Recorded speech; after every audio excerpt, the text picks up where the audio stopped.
السلام علیکم، کیسے ہیں آپ سب؟ مجھے امید ہے کہ کل والا سبق آپ کو اچھی طرح سے سمجھ آ گیا ہوگا اور کاپی پر کام کیسے کرنا ہے، کاپی کا شروع کیسے کرنا ہے، یہ بھی آپ سب کو پتہ چل گیا ہوگا۔ جی، آپ میں سے مجھے کون بتائے گا کہ کل ہم نے اپنے پہلے سبق میں کیا پڑھا تھا؟ جی ہاں، کل ہم نے نظم حمد پڑھی تھی اور ساتھ اس کے معنی اور جملے بھی کیے تھے۔ کل میں نے اس کے علاوہ بھی آپ کو ایک کام دیا تھا جو کہ آپ کا ایک گھر کا کام تھا، اور کسی کو یاد ہے میں نے کچھ یاد کرنے کے لیے آپ کو دیا تھا؟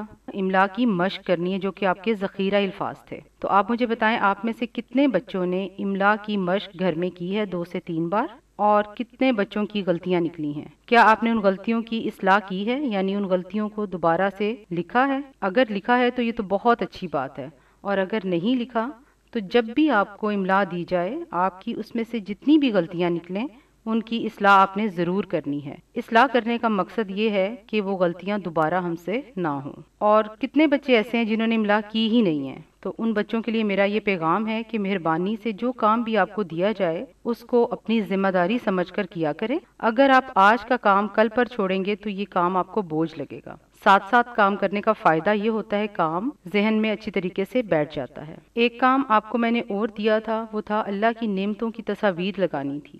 شاباش۔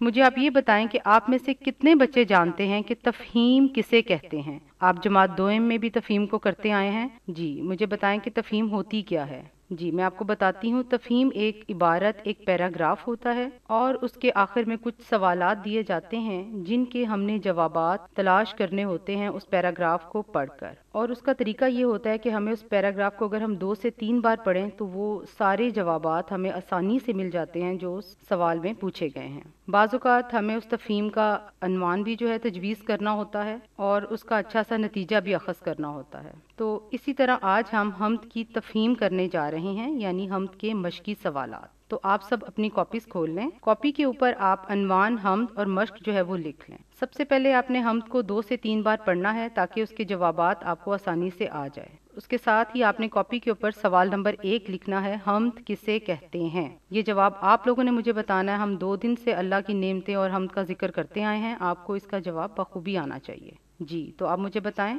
شاباش۔ وہ نظم جس میں ہم اللہ تعالیٰ کی تعریف کرتے ہیں، اللہ تعالیٰ کی خوبیاں بیان کرتے ہیں، اللہ تعالیٰ کی بڑائی بیان کرتے ہیں، اس نظم کو ہم حمد کہتے ہیں۔ اب یہاں پر آپ کو میں یہ بتا دوں کہ جب آپ کاپی پہ کام کریں گے آپ نے کوئی لائن خالی نہیں چھوڑنی، ہر لائن کے اوپر آپ نے لکھنا ہے۔ لیکن جب آپ ایک سوال اور ایک جواب مکمل کر لیں گے تو ان کے بعد آپ نے ایک لائن چھوڑنی ہے۔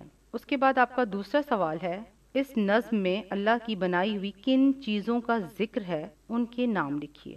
مجھے امید ہے یہ جواب بھی آپ بخوبی خود ہی کر لیں گے۔ آپ کل سے ہم پڑھتے آ رہے ہیں، اس نظم میں اللہ تعالیٰ کی بنائی ہوئی بہت ساری چیزوں کا ذکر آیا ہوا ہے، آپ ان میں سے کوئی بھی لکھ لیتے ہیں، جیسے کہ پھل، پھول، پودے، انسان، سورج، چاند، ستارے۔ اس سوال کا جواب لکھنے کے بعد بھی آپ نے ایک لائن چھوڑنی ہے، اور اس کے بعد اپنا سوال نمبر 3 آپ نے شروع کرنا ہے۔ سوال نمبر 3 ہے، اللہ کی بنائی ہوئی 5 چیزوں کے نام لکھیے جن کا حمد میں ذکر نہ ہو۔ تو بیٹا یہ تو بہت ساری ایسی چیزیں ہیں جو اللہ تعالیٰ نے بنائی ہوئی ہیں، یہ آپ بھی جانتے ہیں، میں بھی جانتی ہوں۔ یہ خود سے آپ نے، جو اللہ تعالیٰ نے آپ کو عقل دی ہے اس سے سوچ کر آپ نے یہ جواب لکھنا ہے، جیسے کہ حیوان، سمندر، پودے، یہ اللہ تعالیٰ کی ہی بنائی ہوئی چیزیں ہیں۔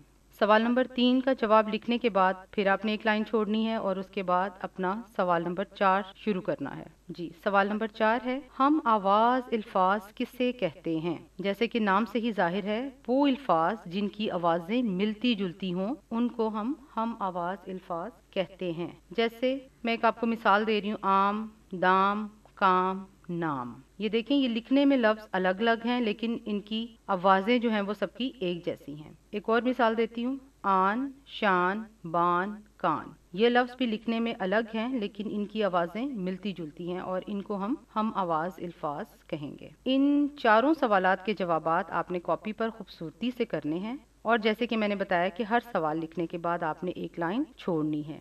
اس کے بعد آپ کا مشق میں ایک سوال دیا گیا ہے، معروضی سوالات۔ یہ معروضی سوالات آپ نے اپنی کتاب پر ہی حل کرنے ہیں۔ اور ایک کام آپ کو میں دے رہی ہوں گھر کا کام، وہ آپ کا یہ ہے کہ آپ نے 5 ہم آواز الفاظ جو ہیں کر لانے ہیں۔ کوشش کیجیے گا کہ الفاظ حمد میں سے نہ ہوں۔ آپ اپنے ارد گرد ماحول سے ان الفاظ کو تلاش کر کے کاپی پر لکھیے گا۔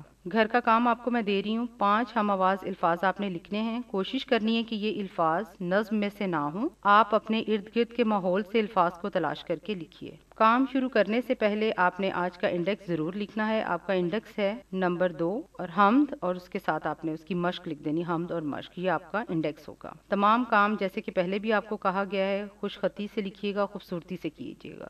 اللہ حافظ۔